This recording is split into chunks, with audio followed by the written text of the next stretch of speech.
करام, मेरे प्यारे भाई और बहनों, अस्सलाम वालेकुम रहमतुल्लाहि व बरकातहू। आज मुझे जिस मौजू पर लफ्ज़शाई करने का मौका मिला है उसका उन्वान है मौजूदा बेरह रवी का जिम्मेदार कौन। जब भी किसी मुल्क या कौम में बेरह रवी को इंतहा पहुंचती है तो उस पर अल्लाह ताला की तरफ से अज़ाब नाज़िल किया जाता है।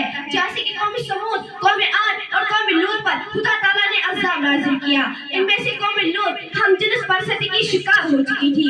ये जैसी वहशना हरकतें आज भी देखने को मिलती है और इसको अमलाने के लिए कानूनी जवाब जारी किया जाता है, जिसका जीता जागता सबूत दिल्ली हाई कोर्ट है, जिसने 2 जुलाई 2009 इसमें ये कानून पास किया। गर्ज ये है कि इंसानियत को हैवानियत में तब्दील करने की पूरी मुमकिन कोशिश की जाती है।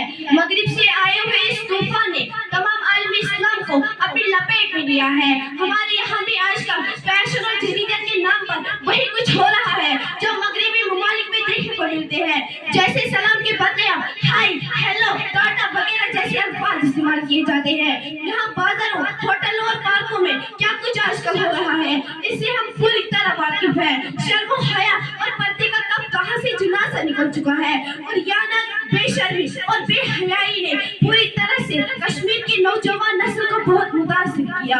अब ये जरूरी बताना है कि कश्मीर में हो रही बेरहरवी की जिम्मेदारी की निशानदाही की जाए ताकि वो होश के नाखून लेकर अपनी अपनी जिम्मेदारियों को समझाए और इस्लामी माशरा में अपना कलीदी रोल अदा करे।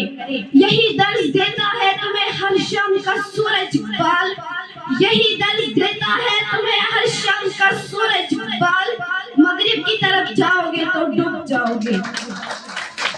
इंसान की जिंदगी की शुरुआत इसी वक्त होती है जब वो पैदा होता है और उसकी सबसे अहम तरबियत का उसके वालिदैन है। इसलिए वालिदैन की जिम्मेदारी और फर्ज बनता है कि वो अपने बच्चों को सही ढंग से तरबियत करे, क्योंकि बचपन में की हुई तरबियत का असर इंसान की सारी जिंदगी पर पड़ता है। इसीलिए एक बच्चे का दिल पर दिमाग खुराफत से खाली होता है। जो इसको इधर से फीड किया जाएगा वही इसके अंदर महफूज होगा, मगर हमारे माए इसके बरक्स होते हैं। पुराने जमाने जब भी बच्चा रोता था तो उसको अल्लाह अल्लाह जैसे अल्फाज सुनाए जाते थे, लेकिन मौजूदा दौर में फोन ऑन करके फहश गानों से इसकी तरबियत का आगाज किया जाता है। अक्सर हमारे घरों में सब लोग मिल बैठकर फिल्में देखते हैं, लेकिन जब माँ बाप ने ही शर्म और हया और बेच डाली हो तो उस माहौल में पलने वाले बच्चों का क्या हाल होगा। जब माँ ही शर्म और हया की पाबंद ना हो तो उसे क्या तवक्को की जा सकती है कि उसके वतन से तारिक, इब्न ज़ैद, मोहम्मद बिन कासिम और इब्न सियाना जैसे सियासतदान साइंसदान पैदा हो सकते हैं। कोई सूरज से पूछे अदल क्या है, हक रसी क्या है, कोई सूरज से पूछे अदल क्या है, हक रसी क्या है, ये अक्सर धूप बांटती है सगीरों में कबीरों में। अफसोस इस बात पर है कि जब हमारी बहनें सुबह घर से चुस्त कपड़े पहन कर निकलती है तो देखने के बावजूद इसकी सरपरस्त नजरअंदाज कर लेते हैं। जब हमारी बहनें अपने माँ बाप के सामने नंगे सिर जाते हैं मगर वो माँ बाप कुछ भी नहीं कहते हैं। कभी बेटी बाप शिकायत रखती है तो कभी कुछ और। अगर बाप कहता है नहीं जी ये ठीक नहीं तो माँ कहती है नहीं जी ये तो आज स्टाइल है और मेरी बेटी मॉडर्न टाइप की होनी चाहिए। अब हम यहाँ तक गिर चुके हैं कि एक माँ अपनी बेटी की रास्ता बनी हुई नजर आती है। गर्ज यह है कि हमारे घरों में अब इंसानियत की जगह हैवानियत आ चुकी है। कश्मीर के मशहूर इस्लामी शायर और बड़ी कामिल शेख नूरुद्दीन नुमानी रहमतुल्लाह अलैहि ने क्या खूब इस बारे में कहा है। दिल माल आसन तिथि की रंग, दिल माल आसन तिथि की रंग, रंग सूट पर पेंसिल सूई, माज कोरी जोरा अठवास कर नियरन, दोस्तदान परम करन सूई। उस्ताद का पेशा पैगंबराना पेशा है, मगर मौजूदा दौर में ये पैगंबराना पेशा नहीं बल्कि एक महज पेशा रह गया है। एक समाज में सबसे ज्यादा जिम्मेदारी और इस्लामी माशरे के हवाले से एक उस्ताद की है, मगर आए रोज अखबार में हया सोच देखने को मिलती है जिनको देखकर इंसान का कलेजा फटने को आता है।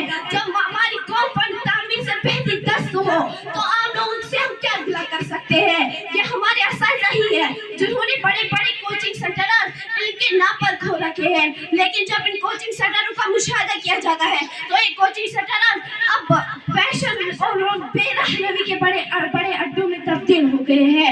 इतना ही ही नहीं बल्कि ये हमारे कुछ असाइंसा ही है जिन्होंने कल्चरल प्रोग्राम में शिरकत के नाम पर तलबा व तालिबात की बेहयाई के गुण सिखाते हैं। अफसोस इस बात पर है कि टीचर्स फोरम से वाबस्ता अहलकारों ने कभी भी इसके खिलाफ अपनी आवाज बुलंद नहीं की।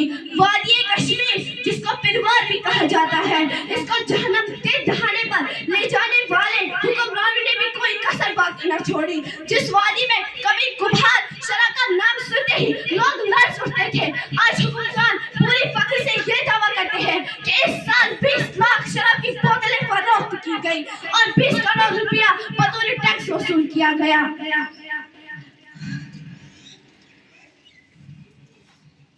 ये